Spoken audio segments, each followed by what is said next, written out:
Good morning बच्चों। तो पिछले क्लास में डायमेंशन निकालना तो सीख लिए। अब जरा सा उसका एप्लीकेशन समझा जाए कि डायमेंशन का क्या क्या एप्लीकेशन होता है। बड़ा ही सुंदर एप्लीकेशन है, पूरे अच्छी तरह से समझने का, नोट बनाने का। तो सबसे पहला इसका एप्लीकेशन है कि जो फॉर्मूला है फिजिक्स के फॉर्मूला वो सही है कि नहीं, इसको वेरीफाई करने में, वेरीफाइंग द फॉर्मूला, ये कह सकते हैं वेरीफाइंग द फॉर्मूला ये। और दूसरा, नए फॉर्मूले निकालने में भी इसका उतना ही यूज है। तो आप कह सकते हो डिड्यूसिंग न्यू फॉर्मूला, डिड्यूसिंग न्यू फॉर्मूला, जो फॉर्मूला उसको वेरीफाई भी करेगा और नया फॉर्मूला निकालने में भी। डायमेंशन मेथड से नए फॉर्मूले कैसे निकाले जाते हैं हम देखेंगे सारा। तो अभी लिखते जाओ डिड्यूसिंग क्या, new formula. Okay, new formula. और तीसरा, एक यूनिट से दूसरे यूनिट में चेंज करने में, हालांकि यूनिट का जो पहला क्लास था उसमें भी हमने देखा था कि एक सिस्टम से दूसरे सिस्टम में ग्राम से केजी में इस तरह जो कन्वर्जन था वो देखा था। लेकिन डायमेंशन मेथड से थोड़े टिपिकल फॉर्म भी रहे तो आसानी से चेंज हो जाएंगे, वो देखेंगे। तो कन्वर्जन ऑफ यूनिट कह सकते हो, कन्वर्जन ऑफ यूनिट। 3 हेड में बांट सकते हैं इसके फायदे को और एक एक करके देखा जाए, एक एक करके देखा जाए। पहला, वेरीफाइंग द फॉर्मूला। जो भी फॉर्मूले हैं सिंपल तेरे सारे सबको एक एक करके वेरीफाई करके देखते हैं। चलो, तो पहला इसका है वेरीफाइंग द फॉर्मूला। किया जाए, छोटे छोटे पहले फॉर्मूले लेते हैं जो आप ऑलरेडी जानते हो। जैसे फॉर्मूला क्या है भाई, distance equal to, distance travelled equal to velocity into time. ठीक है, क्या होता है अगर हम इसको कहें कि ये फॉर्मूला, चलो हम नहीं जानते, हम नहीं जानते हैं कि ऐसा कुछ फार्मूला है, हमें दे दिया किसी ने कि भाई इसको डायमेंशनली चेक करके बताओ कि ये फार्मूला सही है कि नहीं। हम सीधा सीधी कहेंगे एलएचएस में क्या है, एलएचएस में है डिस्टेंस, डिस्टेंस का डायमेंशन एल हो गया। ठीक है, तो आरएचएस में भी अगर डायमेंशन एल है तब तो बात सही है। अगर, क्योंकि फार्मूला जो एलएचएस में जो डायमेंशन होना चाहिए वही आरएचएस डायमेंशन में होना चाहिए। ये डायमेंशनल कंसिस्टेंसी होनी चाहिए फार्मूले की, तभी वो सही फार्मूला माना जाएगा। आप देखो, velocity into time, velocity metre per second LT - 1, और फिर आ गया टाइम। देखो ये खत्म हो गया, फिर आ गया L, मतलब इधर भी लेंथ इधर भी लेंथ, पास हो गया। ये फार्मूला सही है। ठीक, आगे बढ़ो आगे बढ़ो, वेलोसिटी। चलो अगला फॉर्मूला लेते हैं, सिंपल ही, v equal to u plus AT, v equal to u plus AT। यहां पर एक चीज ध्यान रखना, ये फॉर्मूला में ये एक टर्म है, 2 टर्म है। ठीक है, तो इसका मतलब ये हुआ कि इसके हर एक टर्म का डायमेंशन सेम होना चाहिए। आप सीधा सीधी आलू के साथ गुलाब जामुन ऐड नहीं कर दोगे। यहां अगर ये फिजिकल इक्वेशन है तो हम सीधा सीधी कहेंगे कि सिमिलर डायमेंशन के ही सारे टर्म जुटेंगे। यानी अगर ये वेलोसिटी है तो ये भी वेलोसिटी और ये भी वेलोसिटी ही होगा। तो चलो, यू तो हम जानते हैं पहले ही कि ये वेलोसिटी है, तो इसमें तो चेक नहीं करना है। अब सीधा सीधी AT देख लो, वेलोसिटी का होता है क्या, LT - 1, ये भी वेलोसिटी, तो AT का डायमेंशन भी वेलोसिटी का ही आना चाहिए। आप देखो AT का डायमेंशन, एक्सीलरेशन क्या, metre per second square, LT - 2 multiplied by, फिर इधर आ गया एक T और ये वाला आ गया, बन गया LT - 1, हो गया चेक्ड। सारे टर्म का डायमेंशन क्या है, वेलोसिटी का, मतलब ये भी पास हो गया। और लो, और बढ़ाओ आगे गड्डी। एक आता है, जब आप सर्कुलर मोशन पढ़ोगे तो चर्चा होती है एक्सीलरेशन, सेंट्रीपिटल एक्सीलरेशन की, v² by radius, v² radius. ठीक है, ये आर है आपका रेडियस। अब इसको डायमेंशनली चेक करो, इधर एक्सीलरेशन है, इधर एलएचएस क्या बन गया, LT - 2 metre per second square, तो आरएचएस भी वही आना चाहिए। चलो भाई, आरएचएस मेरा क्या हो गया, v² v metre per second, यानी लिख लो LT - 1 का स्क्वायर, ये हो गया डिवाइडेड बाई 1L नीचे आ गया। ओके, यानी कि टोटल हो गया ये ऊपर L square T minus two divided by L, एक एल एल गया और ये हो गया देखो एल टी माइनस टू आ गया, L H S R H S मिल गया। चलो और आगे बढ़ो, कुछ और नॉन फार्मूले जैसे लो एनर्जी का होता है ना जी, half M we square M G H, तो लिया जाए energy half M we square, इसको चेक करते हैं।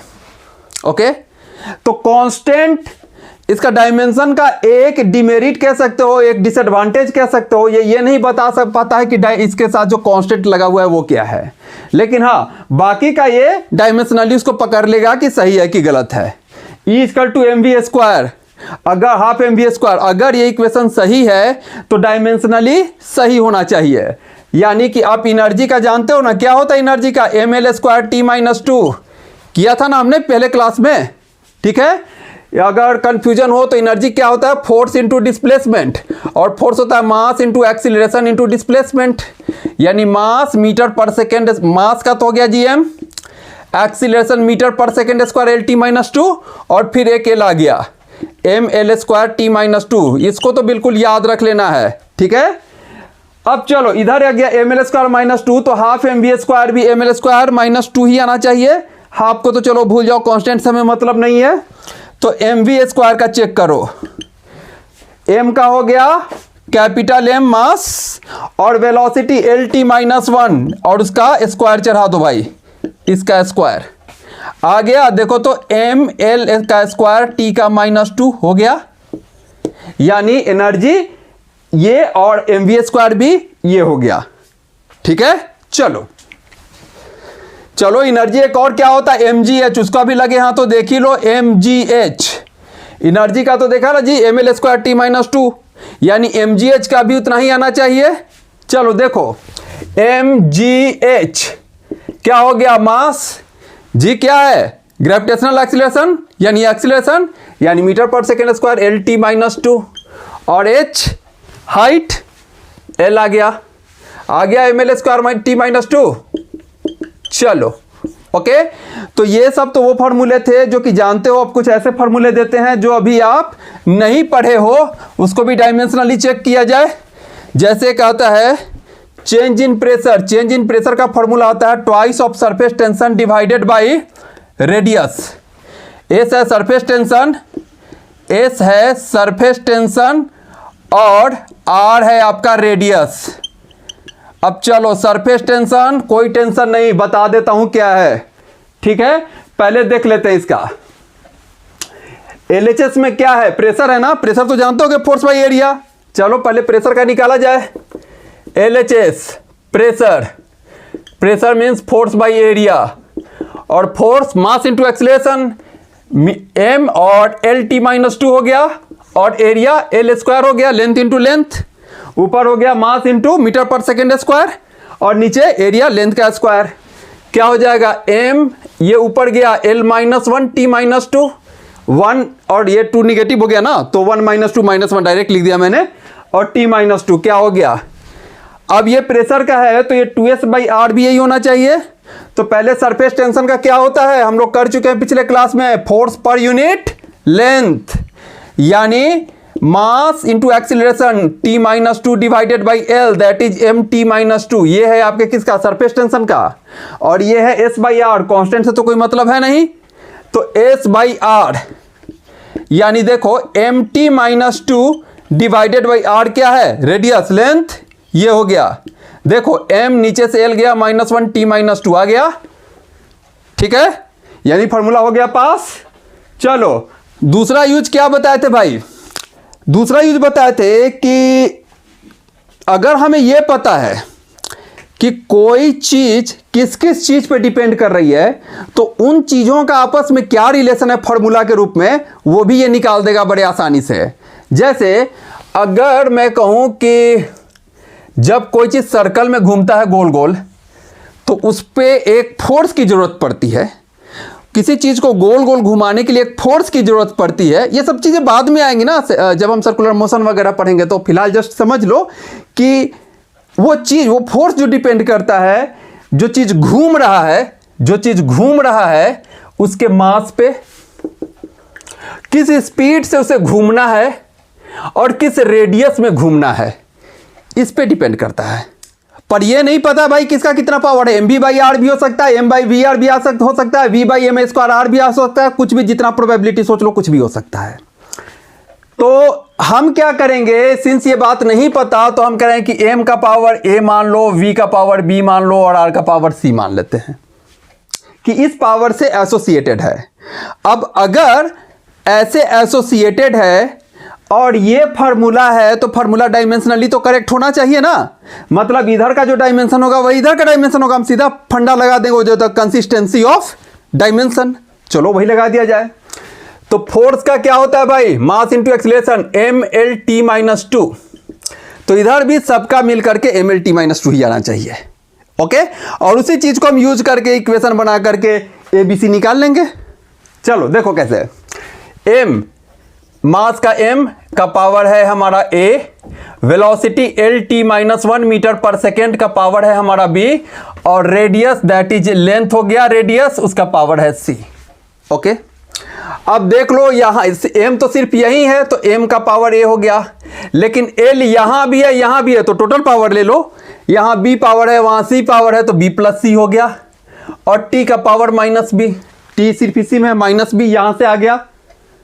अब हम कह रहे हैं कि इधर जो डायमेंशन है mlt में वही इधर होना चाहिए अगर ये फॉर्मूले को सही होना है तो यहां से इक्वेशन बना लो, यहां m के पावर को कंपेयर करो, कुछ नहीं है यहां 1 लिख दो 1 लिख दो, तो a सीधा सीधी 1 हो गया ना, आपको इक्वेशन मिल जाएगा सीधा सीधी, इसमें मैथमेटिकल इक्वेशन मिल गया, उसको सोल्व करेंगे, abc आ गया, और abc आ गया तो फॉर्मूला आ गया, a1 हो गया। यहां से देखो b प्लस सी, यहां का पावर b प्लस सी यहां के पावर 1 के बराबर हो गया, यहां l का पावर b प्लस सी है, यहां l का पावर 1 है, मतलब b प्लस सी 1 के बराबर है, और यहां हो गया यहां का पावर माइनस b है और यहां का पावर -2 है, तो ये हो गया, तो ये माइनस माइनस उड़ाओ, दे दिया b इक्वल टू 2 हो गया, a इक्वल टू 1 पता ही है, यहां पर देखो b plus C equal to 1 है और b आपको पता ही यहां है 2 प्लस सी इक्वल टू 1, तो c equal to 1 minus 2 that is -1।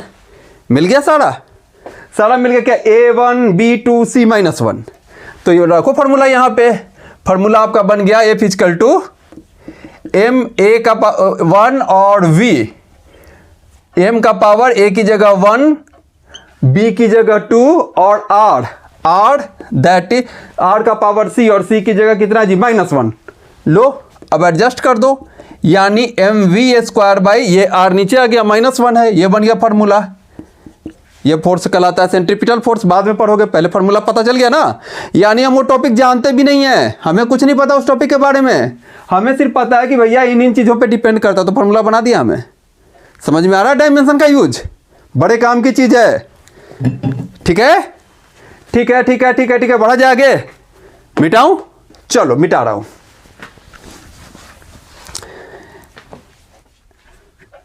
ऐसे ही मान लो जैसे कोई रस्सी, कोई टाइट रस्सी को जब हम ऐसे ऐसे करते हैं तो उस पर जो बम्प ऐसे बन के जाता है वेव, तो उस वेव की जो वेलोसिटी जिस रस्सी पे जिस स्पीड से आगे बढ़ता है वो डिपेंड करता है कि रस्सी में टेंशन कितना है, टेंशन फोर्स कितना है, और रस्सी का जो मास पर यूनिट लेंथ वो कितना है। मतलब यूं, ये रस्सी पे अगर हम वेव क्रिएट कर दें ऐसे, तो ये वेव जो आगे बढ़ेगा वो दो बात पे डिपेंड करता है। पहला कि इस धागे में, इस रस्सी में टेंशन कितना है, और दूसरा इस रस्सी का मास पर यूनिट लेंथ, जिसको कि आप कह सकते हो लीनियर मास डेंसिटी, इसी को कहते हैं हम लीनियर मास डेंसिटी, इन दो बातों पे डिपेंड करता है। बस मुझे सिर्फ ये पता होना चाहिए कि डिपेंड किस पे करता है। अब कितने पावर से करता है वो ऑटोमेटिकली निकल जाएगा। देखो कैसे, क्लियर, देखो कैसे, वही बात हम कहेंगे कि चाहे जो भी हो हमें डायमेंशनली तो ये फार्मूला सही करना है ना। अब हमें ये तो पता नहीं है कि फोर्स का कितने पावर है और म्यू का कितना पावर है, ठीक है, तो हमने क्या तरीका अपनाया कि जनरल मान लो जी कि फोर्स का पावर मान लो कि A है और म्यू का पावर B है, यही करते हैं ना। तो ठीक है, यहां करोगे आप force equal to mass into acceleration, dimension क्या होता है mlt-2, इसका पावर A मान लिया जनरलाइज, और मास पर unit length that is ml-1 का पावर B मान लिया। ये हो गया। अब m का जितना इकट्ठे पावर है वो लिख दो, l का जितना इकट्ठे पावर है वो, और t का जितना इकट्ठे पावर है वो लिख देते हैं। वहाँ से इक्वेशन बन जाएगा जैसे अभी बनाए थे। चलो भाई, m का पावर यहाँ से a और वहाँ से b, a plus b, l का पावर यहाँ से a और वहाँ से b, a माइनस b हो गया, और t का पावर -2 है, यही हो गया ना। और ये इसके बराबर होना चाहिए, यानी m का पावर 0, कुछ नहीं है तो 0 लिख दिया कंपेयर करने के लिए, l का पावर 1 और t का पावर -1। अब सीधा सीधी कंपेयर करो तो आपको आ गया कि a प्लस बी, जब m वाला ये कंपेयर किए, a प्लस बी बराबर हो जाएगा 0, a प्लस बी बराबर 0। l वाला कंपेयर किए तो a माइनस बी बराबर 1 और -2a बराबर -1, -2a बराबर -1, 3 इक्वेशन मिल गया, कोई बात नहीं। ये उड़ाओ, a इक्वल टू आ गया हाफ। अब a इक्वल टू हाफ आ गया तो यहाँ पर एक चीज़ देखो, पहले ये दोनों इक्वेशन से ही कुछ बात बन जाएगी। ये कहता है कि a प्लस बी 0 है और a माइनस बी 1 है, तो इसी को, इस इक्वेशन को जरा यहाँ लाओ तो a प्लस बी 0, तो यहाँ देखो आप माइनस माइनस माइनस, ठीक है, इसको माइनस माइनस माइनस किए तो ये उड़ गया, और ये minus minus minus 2b equal to हो गया 1 और b इक्वल टू आ गया -हाफ, यहीं से निकल गया, इसकी जरूरत ही नहीं पड़ी। अब चाहो तो ऐसे भी कर सकते हो, a plus b equal to 0 है तो a को क्या लिख सकते हैं, -b लिख सकते हैं, और इसमें पुट कर दो, a minus b equal to क्या दिया हुआ है, 1 दिया हुआ है, a की जगह -b पुट कर दो, -b इक्वल टू 1, यानी कि -2b इक्वल टू हो गया 1, और यहाँ से b इक्वल टू -हाफ। कैसे भी निकालो, ऐसे निकालो, वैसे निकाल लो, क्या मिल गया, a का पावर हाफ, b का पावर -हाफ, बन गया इक्वेशन। क्या दे यहां से बन गया, f, a का पावर मतलब हाफ और म्यू, b का पावर मतलब -हाफ। अब -हाफ का मतलब क्या हुआ कि वो नीचे आ गया, -हाफ का मतलब कि हाफ नीचे, जैसे आप कहते हो ना x का पावर -3, यानी 1/x टू दी पावर 3 नीचे आ गया, निगेटिव पावर का मतलब। तो वहां भी वही काम कर लो, यहां लिखो इसको आप, f to the power half ऊपर है और mu to the power half minus के कारण नीचे आ गया। अब यहां पर आप सीधा सीधी जानते हो कि हाफ पावर का मतलब सीधा सीधी रूट होता है, ठीक है। अगर √x लिखा हुआ है तो इसका मतलब हुआ x का पावर हाफ, यानी हाफ पावर को थोड़ा और सुंदर से लिखना चाहें तो हम सीधा कह देंगे कि वो रूट है, यानी आप सीधा कहो कि ऊपर वाला √f है और नीचे वाला √μ है, और थोड़ा अरेंज कर लो, दोनों तो रूट में ही है तो दोनों को इकट्ठे लिख दो √f/μ, थोड़ा सा सिस्टमैटिक लगेगा, और क्या। तो क्या आ गया, ये देखो वेलोसिटी घुमा फिरा करके √ रस्सी में जो टेंशन है और रस्सी का जो मास पर यूनिट लेंथ है वो आ गया, v equal to √f/μ। Clear. यहां हम फार्मूला जान नहीं रहे थे, बस ये जान रहे थे कि भाई इसका है इन लोगों के साथ, इनके साथ है रिलेशन। अब कैसे रिलेशन है, क्या रिलेशन है, वो हमें नहीं पता था, वो तो घुमा फिरा के हम डायमेंशनल मेथड से आ गए यहाँ पे, तो आगे पता चला कि v इक्वल टू √f/μ है। क्लियर हुआ ये बात। चलो मिटाओ, चलो कर लो नोट, कर लो फटाफट कर लो, चलो मिटा रहा हूं। अब ऐसे ही आप एक चैप्टर मिलता है SHM, वहां पढ़ोगे कि अगर इस स्प्रिंग में ये चीज लगा हुआ है, एक ब्लॉक है अटैच, और इसको अगर हम खींच के एक तरफ छोड़ दें, एक तरफ खींच के छोड़ दें तो इधर आता है, फिर इधर से इधर आता है, इधर से इधर आता है, झूला जैसा झूलते रहता है, ऐसे ऐसे ऐसे ऐसे, ठीक है। तो पूछेगा कि टाइम पीरियड बताइए। टाइम पीरियड मतलब कि एक चक्कर में यहां से यहां गया, फिर यहां से यहां गया, फिर पीछे आया, फिर वहीं पहुंच गया, इसको बोलते हैं पूरा का पूरा एक चक्कर, और एक चक्कर में लगे समय को बोलते हैं टाइम पीरियड। तो आपको दे दिया कि भाई टाइम पीरियड डिपेंड करता है, आपको दे दिया कि टाइम पीरियड डिपेंड करता है इसके मास पे, ये वाले मास पे डिपेंड करता है, और डिपेंड करता है स्प्रिंग कांस्टेंट पे, के पे। इस स्प्रिंग का स्प्रिंग कांस्टेंट के है, ओके। इन दो चीजों पे डिपेंड करता है टाइम पीरियड।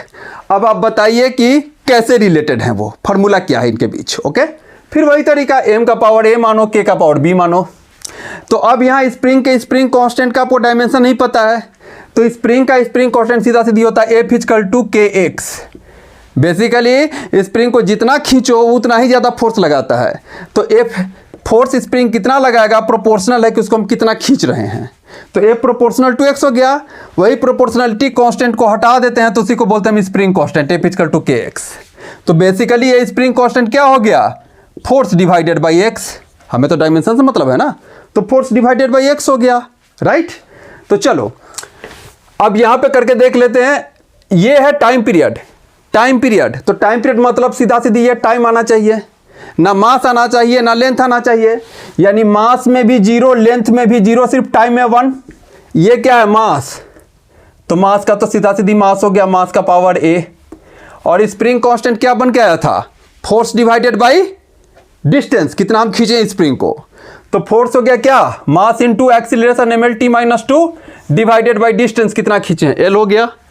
और इसका पावर हमने क्या कहा कि बी है, ठीक है।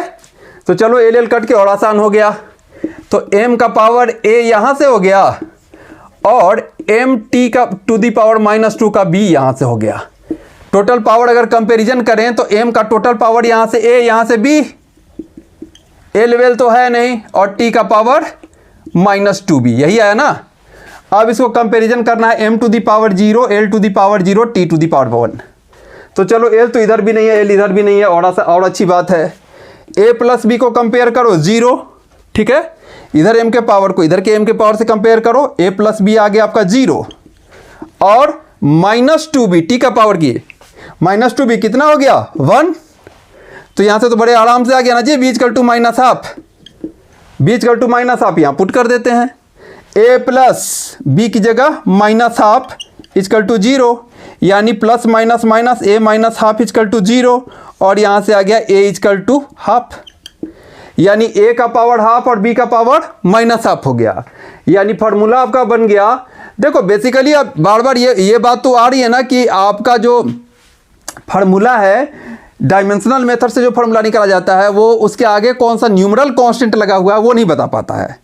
ये फिजिकल क्वांटिटीज के बीच में सारा रिलेशन बता देगा, पर आगे 5 है 10 है 15 है 20 है वो वाला कांस्टेंट नहीं बता पाता है, ठीक है, वो एक्सपेरिमेंटली निकाला जाता है।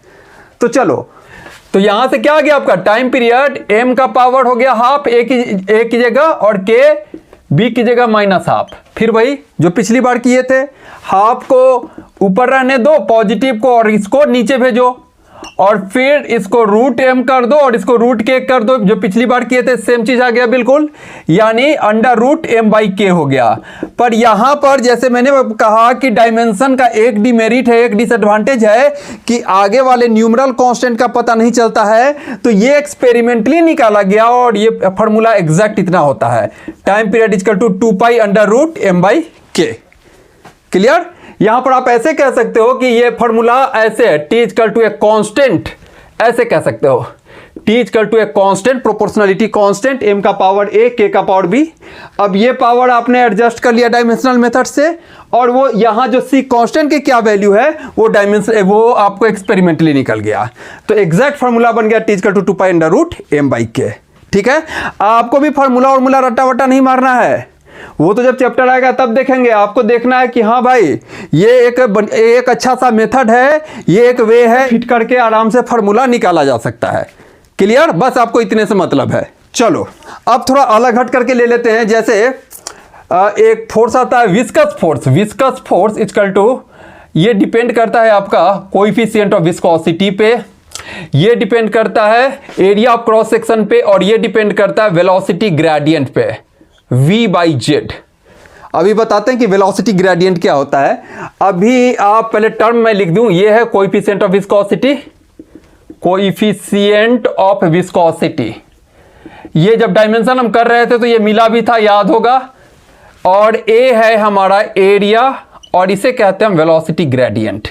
अब ये वेलोसिटी ग्रेडियंट क्या है, कोई नहीं, अभी 1 मिनट बता देते हैं, क्लियर हो जाएगा टर्म क्या है। देखो पहले तो देखो कि ये चीज ना, ये विस्कस फोर्स कहां पर अपीयर होता है, तो कुछ इस तरह के, अगर मान लो पानी के सरफेस पे नाव चल रही है, देखो रोड पे चलती है गाड़ियां और पानी में चल रहा है मान लो नाव, ओके। तो रोड पे गाड़ियां चलती है तो रोड का सरफेस फ्रिक्शन लगाता है पीछे, और पानी में नाव चल रहा है तो पानी का लिक्विड फ्रिक्शन लग रहा है पीछे, उसी लिक्विड फ्रिक्शन को हम कहते हैं विस्कस फोर्स। ठीक है, और हम कहते हैं कि जितना ज्यादा विस्कस लिक्विड है उतना ज़्यादा फ्रिक्शनल फोर्स ज़्यादा होगा। जैसे देखो ना भाई, आप ग्लास में भर के पानी गिरा तो धर से गिर गया, लेकिन वही शहद को ग्लास में भर के गिरा तो ऐसे ऐसे ऐसे ऐसे लगे रहोगे तब भी नहीं गिरेगा। क्यों? आप कहोगे ये क्या है, शहद ज़्यादा विस्कस है, तो जिसकी विस्कोसिटी ज़्यादा वो ज़्यादा फ्रिक्शन लगाएगा, वो आएगा नहीं, जल्दी गिरने नहीं देगा, उसका दूसरा मॉलिक्यूल पकड़े हुए उसको गिरने नहीं देगा। तो वैसे ही अगर विस्कस लिक्विड में कोई चीज़ चल रहा है तो उसको आगे बढ़ने नहीं देगा, उस पर फ्रिक्शन ज़्यादा लगेगा, और उसको हम कहते हैं, उसको मापते हैं हम कोएफिशिएंट ऑफ विस्कोसिटी से। कौन सा लिक्विड कितना विस्कस है उसकी पहचान होती है कोएफिशिएंट ऑफ विस्कोसिटी से। तो ये वही है ईटा, ये ईटा है कोएफिशिएंट ऑफ विस्कोसिटी, राइट। और मान लो जैसे कि मान लो ये लिक्विड है, इस लिक्विड में ये नाव है जी, ये नाव ऐसे आगे जा रहा है, ठीक है। तो कितना एरिया इस लिक्विड के कांटेक्ट में है, वो एरिया हो गया, ईटा हो गया कोएफिशिएंट ऑफ विस्कोसिटी, और ये v बाई जेड होता है वेलोसिटी ग्रेडियंट। अब इसको आप ऐसे समझना, कहीं v बाई जेड लिखेगा, कहीं dv बाई dz लिख देता है। इसको ऐसे समझो, आप वेलोसिटी जो समय के साथ चेंज होता है उसको आप कहते हो dv बाई dt, और उसको कहते हो एक्सीलरेशन। पर ये समय के साथ नहीं, ये कह रहा है डिस्टेंस के साथ कैसे चेंज हो रहा है। जैसे अब नदी में पानी बह रहा है, तो नदी के ऊपर का पानी, मतलब जो एकदम नीचे का पानी है, बेड का पानी, वो नहीं बह रहा, वो स्थिर है, और ऊपर का पानी पूरा उफान मार करके आगे जा रहा है, ओके। यानी ये ऊपर के पानी की वेलोसिटी v है, या यूं कह लें कि ये नाव v स्पीड से आगे जा रहा है, ये नाव v स्पीड से आगे जा रहा है। तो बेसिकली यहां का पानी भी ड्रैग हो रहा है v स्पीड से, ओके। और यहां का पानी रेस्ट पे है, नदी की गहराई बेड पर का जो पानी है वो है रेस्ट पे, और नदी की पूरी गहराई मान लिया कि z है। तो ऊपर का पानी इस नाव के साथ आगे बढ़ रहा है v स्पीड से, और जेड गहराई पे नीचे का पानी स्थिर है। तो आप इसी वेलोसिटी के डिफरेंस डिवाइडेड बाय कितनी गहराई में ये डिफरेंस है उसको हम कहते हैं वेलोसिटी का ग्रेडियंट। और ग्रेडियंट ना एक जनरल वर्ड है। जैसे मान लो प्रेशर में चेंजेज आया कि यहां पर प्रेशर P1 है, यहां पर प्रेशर P2 है इस L लेंथ में, तो आप P2 माइनस P1 यानी कितना प्रेशर में चेंज आया इस लेंथ में, उसका प्रेशर ग्रेडियंट कह दोगे। क्लियर? वेलोसिटी ग्रेडियंट का क्या मतलब है, क्लियर हो गया। तो जो ये विस्कस फोर्स है ये डिपेंड कर रहा है आपको कोएफिशिएंट ऑफ विस्कोसिटी पे, उसके एरिया पे और वेलोसिटी ग्रेडियंट पे। अब यहां हमको एक फार्मूला बनाना है कि भाई कैसे डिपेंड कर रही है इस पे, ठीक है। तो सबसे पहले ये तो क्लियर हो गया कहानी, थोड़ा बहुत आइडिया लगा, बाकी पूरा तो भाई चैप्टर में सीखोगे ना, अभी कहां पूरा समझ पाओगे इसे। बस एक बेसिक आइडिया हल्का फुल्का ले लो कि हाँ भाई है क्या चीज, ताकि ये टर्म से हम थोड़े परिचित हो जाएं, ओके। अब यहां पर एरिया का तो कोई दिक्कत नहीं है, बन गया L स्क्वायर डायमेंशन, यहां पर दिक्कत नहीं है, यहां भी दिक्कत नहीं है क्योंकि v बाई जेड था, तो वेलोसिटी का ऊपर LT माइनस 1 और z फिर नीचे वो डिस्टेंस ही था, गहराई था, तो L गया, सीधा सीधी हो गया ये T माइनस 1, ये तो और आसान हो गया। चक्कर आ रहा है यहां चक्कर आ रहा है, ये हम नहीं जानते कोएफिशिएंट ऑफ विस्कोसिटी का क्या है। तो याद करो डायमेंशन वाला का, जब हम लोग डायमेंशन निकालना सीख रहे थे पिछले क्लास में, तो हमने इसे निकाला था, और इसका एक सीधा सीधी फार्मूला इससे निकाला था, याद करो 6 पाई ईटा RV से। हमने कहा था कि एक बॉल किसी लिक्विड में v वेलोसिटी से नीचे गिर रही है जिसका रेडियस r है, तो उस पर जो विस्कस फोर्स लगेगा वो 6 पाई ईटा RV लगेगा। तो फिर यहीं से चलो, ये तो कांस्टेंट है, काम खत्म करो, यहां से कोएफिशिएंट ऑफ विस्कोसिटी का फिर बताओ क्या हो जाएगा, F बाई RV, और फोर्स मास इनटू एक्सीलरेशन ml, रेडियस था लेंथ, याद करो ये बॉल गिर रहा था लिक्विड में, तो r रेडियस v वेलोसिटी से, तो r हो गया रेडियस का हो गया लेंथ, और velocity LT minus 1, ml minus 1 और t का पावर माइनस 2, नीचे से गया +1 -2 +1 मिला करके net -1, ml minus 1 t minus 1। इसको भी इनफैक्ट याद ही कर लो कोएफिशिएंट ऑफ विस्कोसिटी का, क्योंकि कई जगह ये भी विस्कोसिटी के कई फार्मूले हैं ना, तो उसमें जब आएगा तो डायरेक्ट इसे अप्लाई कर लेंगे। तो कोएफिशिएंट ऑफ विस्कोसिटी का भी मैं कहता हूं ना डायरेक्ट याद कर लो, ml माइनस 1 t माइनस 1, ठीक है।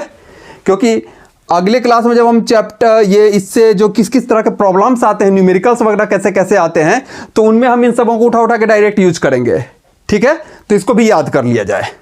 चलो ml-1 t-1, ये हमें पता चल गया इसका ml-1 t-1।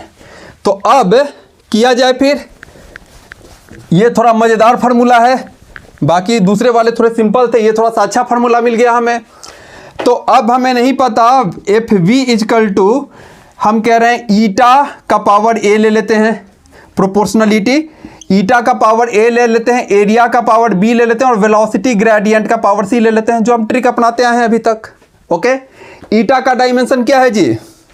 ईटा का डायमेंशन है हमारा, अभी अभी निकाले ना, ml-1 t-1 का पावर ए, एरिया एल स्क्वायर का पावर बी, और वेलोसिटी ग्रेडियंट दैट इज सिर्फ और सिर्फ t-1 आ गया का पावर सी। ओके, और ये हो गया टोटल ये विस्कस फोर्स। तो विस्कस फोर्स तो फोर्स ही है ना, यानी mass into acceleration that is mlt-2 must be equal to, इधर सबको इकट्ठे करो, m का पावर बताओ क्या हो गया, सिर्फ यही है, तो m में तो कोई चक्कर ही नहीं है। l में यहाँ है -a और यहाँ +2b लिख लिया। t में यहाँ कितना -a और वहाँ -c, क्लियर। यहाँ से हो गया सीधा सीधी m का पावर a, l का पावर -a +2b और t का पावर -a और वहाँ से -c। अब 3 इक्वेशन बनाते हैं, सोल्व करते हैं फटाफट। चलो यहाँ से देखो, a का पावर 1 सीधा सीधी, a तो सीधे मिल गया जी, a तो पहले ही लाइन में मिल गया। दूसरा -a +2b का पावर b 1, -a +2b बराबर 1, तो इसको भी कर ही लेते हैं, -a +2b बराबर 1 है ना, तो a तो पता ही चल गया ना, यानी -1 +2b बराबर 1, और 2b बराबर 1 + 1 2, यहाँ से आ गया b बराबर 1, दो तो निपट गया, a बराबर b1 और b बराबर b1। अब चले आओ तीसरा t से मिल जाएगा, t का पावर यहाँ है -a - c बराबर होना चाहिए -2, -a - c बराबर होना चाहिए -2। चलो भाई, -a - c बराबर होना चाहिए -2, ये तीसरा इक्वेशन है, ये मेरा तीसरा इक्वेशन है। अब माइनस माइनस खत्म करो तो सीधा सीधी हो गया a + c = 2, माइनस इधर से कॉमन निकाल लिया तो ये हो गया a + c, और उस माइनस को इधर से खत्म कर दिया तो a + c = 2 हो गया। अब a तो आपको पता ही चल गया है, 1 + c = 2, c = 2 हो गया, 2 - 1 1।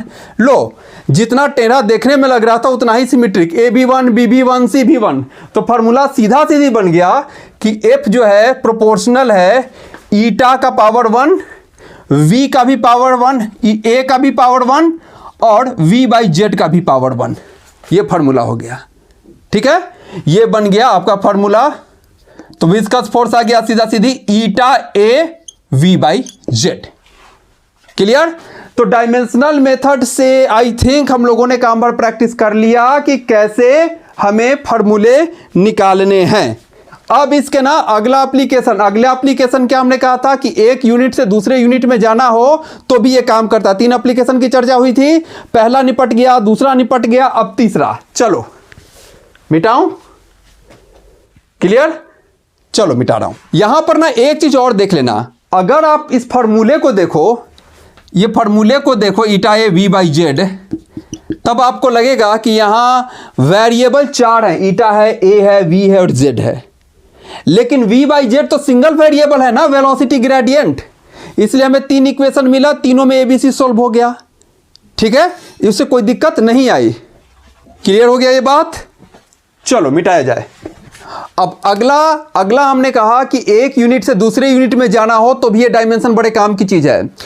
तो आपको लगेगा कि सर एक यूनिट से दूसरे यूनिट में तो ऐसे ही जा सकते हैं, डायमेंशन की क्या जरूरत है। जैसे अगर मैं कहूं कि भाई किलोमीटर पर आवर से मीटर पर सेकंड में जाना है, तो आप कहोगे ठीक है, 1 किलोमीटर पर आवर, किलोमीटर को मीटर में कर देते हैं 1000, और यहां ये आ गया मीटर में, और आवर को मिनट में कर, सेकंड में कर दिए, ये आ गया सेकंड में।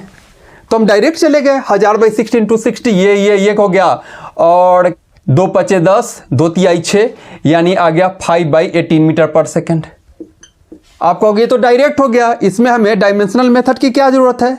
पर कई बार ना इसमें क्वेश्चन थोड़ा घुमा के पूछ लेता है, और तब इतना सीधा, इतना आसानी से नहीं निकल पाता है, तब वहां जरूरत पड़ जाएगी डायमेंशनल मेथड की। जैसे देखो, एक क्वेश्चन देता हूं, जैसे ये कहेगा कि एक नए सिस्टम में आप चले आओ, नए यूनिट सिस्टम में चले आओ, जहां पे हम कह रहे हैं कि 100 ग्राम इस नए सिस्टम में, इस नए सिस्टम ऑफ यूनिट में 100 ग्राम जो है मास का 1 यूनिट है। मास 1 यूनिट मास इस नए में 100 ग्राम है। ओके, और 1 यूनिट लेंथ जो है इस नए सिस्टम में, नए यूनिट सिस्टम में वो 10 सेंटीमीटर है। आर्बिट्रेरी अपने से ले लिया कि एक नया सिस्टम है यूनिट का, उसमें भाई 1 यूनिट मास जो है 100 ग्राम के बराबर है और 1 यूनिट लेंथ है 10 सेंटीमीटर। अब कहेगा कि अब मान लो कोई लिक्विड है और लिक्विड की डेंसिटी ग्राम पर सेंटीमीटर क्यूब में मापी गई तो आया था 4 ग्राम पर सेंटीमीटर क्यूब। एक लिक्विड थी, यहां पर एक लिक्विड था और इसका डेंसिटी ग्राम पर सेंटीमीटर क्यूब में आया था 4 ग्राम पर सेंटीमीटर क्यूब, ये आया था इसका डेंसिटी। तो बताओ इस नए सिस्टम में इसकी डेंसिटी क्या है, समझे? तो यहां कोई स्टैंडर्ड तो है नहीं जो आप कंपेयर कर लोगे, यहां तो अपने से आर्बिट्रेरी ले लिया। तो इसमें थोड़ा डायमेंशनल मेथड से करोगे ना तो कंफ्यूजन नहीं होगा। आप देखो, सीधा सीधी आप एक चीज देखो, मान लो यहां पर ये लेंथ है, ये लेंथ है। अब ये लेंथ मान लिया कि 1 मीटर है, तो हम इस लेंथ को क्या कहें, 1 मीटर में 1 है ये। अब डेसीमीटर में लिखेंगे तो ये 10 हो गया, 10 डेसीमीटर, यही दूरी डेसीमीटर में इतना हो गया। सेंटीमीटर में लिखेंगे तो 100 सेंटीमीटर, राइट। आप यूनिट चेंज करते जा रहे हो तो आगे का न्यूमरल वैल्यू भी चेंज करते जा रहा है, पर लेंथ तो यही है ना, लेंथ तो यही है। तो आप कहोगे कि अगर ये n1 टाइम्स है यूनिट 1 में तो हो गया n2 टाइम्स यूनिट 2 में या n3 टाइम्स यूनिट 3 में, पर लेंथ तो वही है। हम बस इसी चीज को यूज कर लेंगे कि भाई जो लिक्विड है उसकी डेंसिटी जो है सो है, उसको आप ग्राम पर सेंटीमीटर क्यूब में मापे तो कुछ आया, इसमें मापेंगे तो कुछ आएगा, पर जो वो लिक्विड है वो तो वही लिक्विड है, जैसे ये जो लेंथ है वो तो वही लेंथ है। तो हम इसी चीज को डायमेंशनल मेथड में इस चीज को यूज कर लेंगे कि इस यूनिट में अगर वो n1 टाइम्स है तो इस यूनिट में वो n2 टाइम्स है, दोनों आपस में बराबर होंगे क्योंकि हम सेम लिक्विड की बात कर रहे हैं। तो हम सीधा सीधी और ये फंडा लगा दिया जाए ना, यहां पे देखो हम कहेंगे कि n1u1 बराबर होना चाहिए n2u2, राइट। n1 में यह है 4 किसमें, आपके ग्राम पर सेंटीमीटर क्यूब में, राइट। डेंसिटी है ना, डेंसिटी यानी कि मास पर यूनिट वॉल्यूम, मास पर यूनिट वॉल्यूम, मास per unit volume m1 L1 ले लिया, यहाँ ग्राम में है, यहाँ सेंटीमीटर में है, उसको मैंने m1 L1 से रिप्रेजेंट कर दिया। ओके, उस वही यहाँ कुछ और चीज में है, वहाँ मास जो है 1 यूनिट मास 100 ग्राम के है, तो वहाँ मैं उसे m2 कह दूंगा, वहाँ के लेंथ को L2 कह दूंगा, ठीक है। तो मैंने कहा कि मान लिया कि यहाँ ये n टाइम्स है, आप कह रहे हो ना कि सेम चीज है, n1 u1 बराबर n2 u2 होना चाहिए। m1 L1 इसे ले लिया, इस ग्राम और सेंटीमीटर को, m2 L2 इसे ले लिया, इस नए वाले सिस्टम में मास को और लेंथ को। तो अब सीधा सीधी आपका ये n कितना होगा, सीधा सीधी करो, 4 m1 बाई m2 का पावर, ये m1 बाई m2 हो गया और L1 बाई L2 का पावर -3। इधर से इधर लेके चले आए इस यूनिट को। अब हम कंपेयर कर लेंगे सीधा सीधी, m1 बाई m2 और L1 बाई L2 का पावर -3, राइट। यानी सीधा सीधी आप कहो ये m1 तो आपका ग्राम है ना जी, और ये m2 का 1 जो है 100 ग्राम है, तो यहां 100 ग्राम कर दो। ओके, L1 आपका है सेंटीमीटर, जबकि यहां का L1 जो है वो है 10 सेंटीमीटर, यहां 1 सेंटीमीटर, यहां का L1 10 सेंटीमीटर है, इसका पावर -3। यही है आपका क्या, n। समझ में आ रही है बात? ग्राम ग्राम घर भेजो, सेंटीमीटर सेंटीमीटर घर भेजो, हमें न्यूमरल वैल्यू आ जाएगी। यानी 4 × 1/100 इंटू ये देखो 10 का पावर 3 हो जाएगा यहाँ, या 1/10 है, 1/10 का पावर -3, 1/10 का पावर -3 को क्या मैं 10 का पावर 3 नहीं लिख सकता हूं? यहां 1 बाई नीचे में आ गया 10 का पावर -3, ऊपर भेजो 10 का पावर 3 हो गया, यानी ये चीज हो गया 10 का पावर 3 या 1000 कह लो। यहां से बात समझ में आई? 1 बाई 10 का पावर -3, 1 बाई 10 का पावर -3 यानी 1 बाई नीचे में 10 का पावर -3। एक लाइन और लिख दो, इसे ऐसे लिखो 1 बाई 10 का पावर -3। अब निगेटिव पावर को ऊपर भेज दो, 10 का पावर 3 हो गया, वही मैंने यहां लिख दिया 10 का पावर 3। ये उड़ाओ और आ गया 40, सीधा सीधी। यानी यहां जो उसकी डेंसिटी 4 है, इस वाले यूनिट में उसकी डेंसिटी कितनी हो गई? 40। क्लियर हुआ ये बात? चलो एक और क्वेश्चन देख लो, क्लैरिटी हो जाएगी। अभी थोड़ा कंफ्यूजिंग लग रहा होगा, कोई बात नहीं, अभी एक क्वेश्चन और देखो। चलो मिटाओ इसे। अब मान लो फिर ऐसे आर्बिट्रेरी कुछ भी सोच लिया। मैंने कहा कि भाई ये दूसरा यूनिट है और इसमें मैं मानूं 10 kg, 1 यूनिट मास यहां जो है, यहां 1 यूनिट मास है 10 kg और 1 यूनिट लेंथ, 1 यूनिट लेंथ जो है मान लेते हैं 1 किलोमीटर, 1 किलोमीटर और 1 unit time, 1 unit time, 1 unit time मान लिया जी 1 मिनट मान लेते हैं। ओके 1। अब स्टैंडर्ड यूनिट है मेरा केजी, मीटर और टाइम का सेकंड, ये है। अब कह रहा है कि इसमें जो 1 यूनिट एनर्जी होती है, इसमें 1 यूनिट एनर्जी, इसमें वो एनर्जी कितने यूनिट होगी? अब जो एनर्जी 1 यूनिट है यहां पे, वो एनर्जी यहां पे कितना होगा? ये लंबाई जो मीटर में 1 है, डेसीमीटर में 10 हो गया और सेंटीमीटर में 100 हो गया। तो ये एनर्जी जो यहां 1 है वो यहां कितने यूनिट हो जाएगा, ये पूछ रहा है। फिर वही कर देंगे, हम कहेंगे एनर्जी की बात कर रहे हो ना, डायमेंशन क्या होता है? ml² t-2, ml² t-2। यहां यूनिट अलग अलग है, यहां 2 कर दो, यहां का n1 यहां के n2 के बराबर हो गया, राइट? तो कह रहा है कि यहां का 1, तो ठीक है यहां 1 ले लो, कोई बात नहीं, m1 by m2, l1 by l2 का स्क्वायर हो गया और t1 बाई t2 का पावर -2 हो गया, इक्वल टू n2 हो गया। यही n2 पूछ रहा है कि कितने इसके यूनिट के बराबर होगा। ओके चलो 1, यहां जो kg है वहां कह रहा है 10 kg, यहां जो मीटर है वहां कह रहा है 1 किलोमीटर यानी 1000 मीटर, और यहां जो टाइम है वहां कह रहा है मिनट, दैट इज वहां का t2 60 सेकेंड। यह गया n2। पावर कितना था? इस पे पावर है लेंथ वाले पे 2 और इस पे पावर है -2। लेंथ वाले पे पावर 2 है, टी वाले पे पावर -2। चलो केजी केजी खत्म, मीटर मीटर खत्म, सेकेंड सेकेंड खत्म। तो क्या हो गया जरा देखो, 1 इंटू यहां से हो गया 1/10, यहां से हो गया देखो 10/3 का स्क्वायर, और यहां से देखो क्या हो गया 1/60 का पावर -2। क्लियर? 1/10⁻³ का स्क्वायर, 1/60 का पावर -2। क्लियर? चलो एक लाइन बढ़ाओ, काम खत्म। 1/10 या 10⁻³ का स्क्वायर 10⁻6, पर वो नीचे है, भेजो ऊपर 10⁻⁻6, इसको भी ऊपर ही भेजो, तो यहां से 10⁻⁻1 और यहां से 10⁻⁻6। चलो भेजा जाए 10⁻⁻1 और वहां से 10⁻⁻6।